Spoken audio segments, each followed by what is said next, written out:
Saya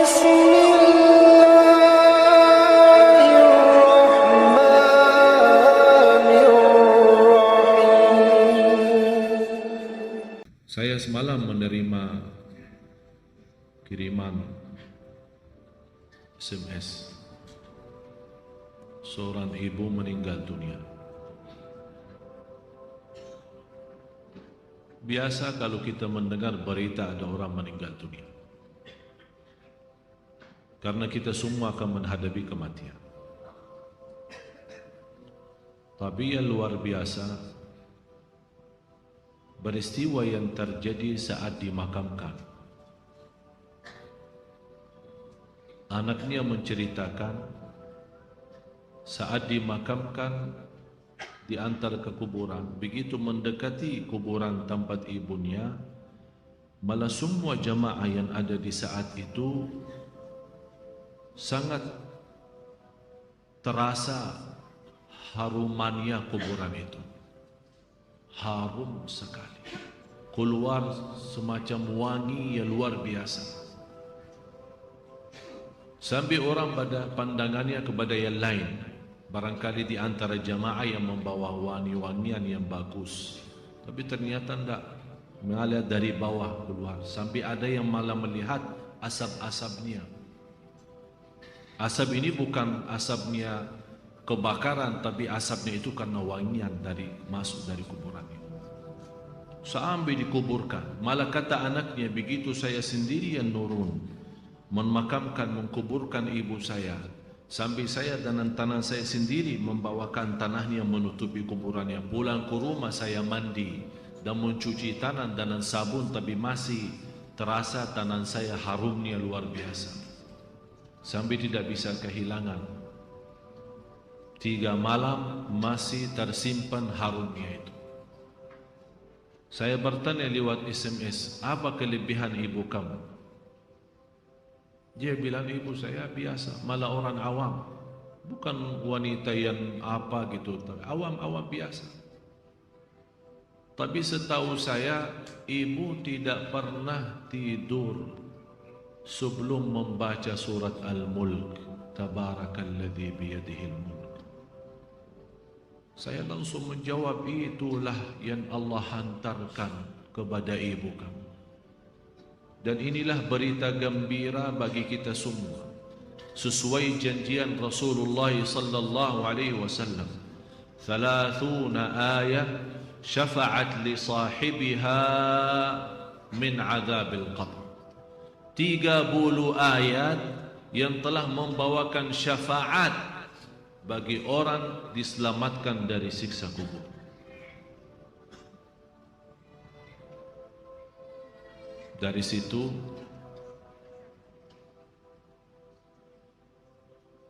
seperti kebiasaan, ambil wudu, saya witir duluan, kemudian tidur. Apa yang saya lihat dalam mimpi? Bapak Ibu, yang saya lihat diri saya sendiri di dalam kubur. Sangat gelap, ngeri, malah terasa seramnya luar biasa. Sampai tidak bisa saya bayangkan di saat itu. Tapi tiba-tiba sampai saya di situ merasa ketakutan dan kesepian, muncul sebuah cahaya di dalam kubur sendiri itu. Dan saya berteriak, siapa kamu yang membawa cahaya itu? Dia langsung sendiri cahaya berkata, saya surat Al-Mulk, Tabarakalladzi biyadihi. Saya sendiri di malam itu tidak sempat membaca. Saya bangun kaget. Saya ambil wudhu lagi dan membaca surat Al-Mulk, baru saya tidur lagi. Saya memberikan nasihat kepada semua jemaah yang hadir. Tolong sampaikan pesan ini. Jangan tidur belum baca surat Tabarak, karena kita tidak tahu kapan saatnya menghadapi kematian. Bisa jadi itu tidur kita adalah tidur yang terakhir dari dunia ini. Mudah-mudahan dengan kita mengkhatamkan hari kita dengan membaca surat Al-Mulk, Allah ampuni segala dosa kita, dan Allah harumkan kuburan kita menjadi taman dari taman surga. Al-Mulk, surah yang luar biasa dahsyat. Saya mohon, biarpun ibu-ibu sedang halangan tidak salat, tetap mau tidur, ambil air wudu dan baca surat Al-Mulk. Baca surat Al-Mulk.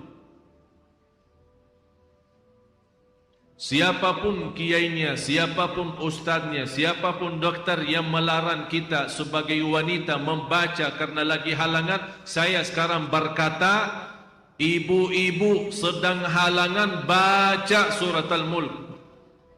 Karena saat kematian tidak akan bisa membedakan kita lagi suci atau lagi halangan, mati-mati. Dan Allah Maha tahu niat kita. Dan lebih baik saat kita membaca sedang halangan, jangan megang Al-Quran langsung, menyentuh Al-Quran langsung, sebagaimana saya jelaskan, bagi sarung tangan atau bagi HP kita. HP kita yang isinya Al-Quran, buka surat Al-Mulk di HP kita dan kita baca. Karena di situ Anda bukan megang Quran tapi megang HP. Begitulah kita rasakan. Kalau ya Allah, seandainya Engkau mencabut nyawa saya di malam ini, saya sedang halangan, tapi ya Allah, saya membaca surat Al-Mulk. Niatkan, diselamatkan ya Allah dari siksa kubur. Dan harus kita yakini, kita di umur kita di dunia kubur jauh lebih panjang daripada umur kita di dunia. Bisa malah ratusan tahun. Ada yang sudah di alam kubur 1000 tahun. Ada yang lebih. Kira-kira bisa terbayang 1000 tahun. Apalagi ummah yang terdahulu. Oleh karena itu jamaah sekalian, waspadalah, berhati-hatilah. Marilah kita sama-sama menjaga kebaikan itu. Karena sungguh inna rahmatallahi qaribun minal muhsinin. Sungguh rahmat Allah sangat dekat bagi orang yang berbuat baik. Sangat jarak kita menuju ke akhirat sangat dekat. Sangat-sangat dekat. Malah jauh lebih dekat daripada rencana kita besok. Jarak kita ke akhirat, jarak kita masuk kubur jauh lebih dekat daripada rencana kita besok. Malah kematian itu jauh lebih mendadak dan lebih cepat daripada kita mengambil suapan makanan. Belum kita sampai menantarkan, membawakan suap makanan sampai ke mulut kita, sudah dicabut nyawa kita. Jauh lebih cepat itu. Oleh karena itu marilah kita sama-sama semua kita punya salah, punya kekurangan. Apa yang kita senang melihat nanti di hari kiamat, jangan perbuat. Apa yang kita ingin ketemu nanti di hari kiamat, silahkan. Apa yang kita takut dan malu dilihatkan oleh Allah nanti di hari kiamat, jangan berbuat. Dan apapun yang kita tulis, senang kita ditunjukkan oleh Allah, silahkan tuliskan. Kalau kita malu dilihat nanti oleh umat manusia dan dilihat oleh para malaikat yang menjadi saksi, jangan tulis macam-macam. Apalagi sekarang terlalu gampang dosa tulisan itu, gampang sekali. Dan HP yang sekarang ada, malah sudah kita megang menjadi tasbih kita, mengganti tasbih. HP, BlackBerry, WhatsApp, SMS, lain-lain. Saya setiap hari hampir terima 100 SMS. Ada yang bertanya, ada yang macam-macam. Dan hanya saya yang balas, ya Allah doakan, jangan menjadi titik tulisannya SMS ini menjadi beban nanti di hari kiamat. Ya Allah ampunilah mereka semua. Itu yang saya doakan. Walaupun saya tidak balas berdoa, tapi Allah yang Maha tahu apa yang saya doakan untuk orang yang kirim SMS atau WhatsApp atau apa saja. Oleh karena itu jamaah sekalian, hati-hati. Bukan masalah sama saya, tapi masalah kita sama Allah. Selalu saya menyampaikan dan mengingatkan kembali, Jangan lagi berkata, saya tidak enak sama ustaz, saya tidak enak sama keluarga, saya tidak enak sama jamaah. Rubahkan kata itu. Berkatalah, saya tidak enak sama Allah, saya tidak enak sama Rasulullah sallallahu alaihi wasallam. Kalau memang kita ingin diselamatkan oleh Allah di akhirat, bagi saya dunia ini biar kita susah sepanjang hidup kita sampai mati susah, masih jauh lebih ringan susah dunia daripada nanti susah di akhirat. Harus menjadi tujuan kita akhirat, bukan dunia. Akan Allah datangkan dunia dan akhirat.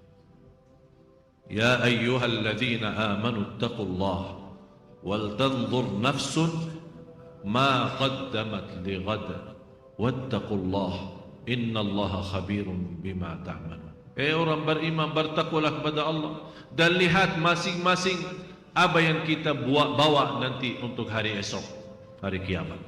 Bertakwalah kepada Allah dan jangan-jangan wala takunu kalladzina nasullah, jangan-jangan menjadi orang yang melupakan Allah, akan Allah lupakan kita. Kalau Allah lupa sama kita, na'udzubillah, berantakan, hancur, dunia akhirat hancur kalau Allah lupa sama kita. Maksudnya lupa Allah sama kita, artinya Allah tidak mau urus kita lagi, tidak mau bantu kita lagi, tidak menolong kita lagi, tidak mau perhatian kita lagi. Na'udzubillah. Kalau Allah tidak mau perhatikan kita, siapa lagi yang mau perhatikan kita? Kita semua tidak punya Allah yang maha adil selain Allah, tidak punya Tuhan yang maha kasih sayang selain Allah, tidak punya Tuhan yang maha mengampun selain Allah. Biarpun dosa kita sepenuh bumi, tapi kita datang kepada Allah dengan ikhlas dan yakin diampuni dosa kita, dan kita berbuat kebaikan semampu kita, akan Allah ampuni dosa kita semua, biarpun dosa itu sepenuh bumi. Begitulah indahnya kasih sayangnya Allah. Mudah-mudahan semua yang hadir Allah bukakan hatinya, diberikan petunjuk kepada jalan yang benar, disucikan lahir batin, dikuatkan lahir batin agar senantiasa setiap hari meningkat iman, menaikkan takwa, menjadi orang yang berilmu dan beramal salih, agar senantiasa setiap saat, setiap waktu kita mendapatkan karunia rahmat Allah, karena sungguh rahmat Allah sangat dekat bagi orang-orang yang berbuat baik. Al-Fatihah.